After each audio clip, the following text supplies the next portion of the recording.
मैले आमाको मन भनेर एउटा कविता लेखेको थिएँ, सुन्नुहोस्। बरु हली बन्थिस म सँगै हुन्थिस, मेरै वरिपरि घुम्थिस, तल्लो खेत जोत्थिस माथिल्लो खेत जोत्थिस,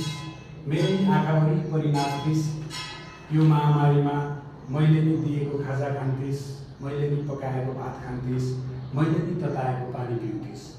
कता कता टाढा एक्लै भौँतारिनु पर्थेन, चस्स छाती दुख्दा पनि तँलाई नै सम्झिनु पर्थेन, एकैछिन फोन नउठ्दा पनि केही भयो कि भनी डराउनु पर्थेन। बरु पढ्दैनथिस्, घर छाडेर हिँड्दैनथिस्, यी आँखाबाट ओझल हुँदैनथिस्,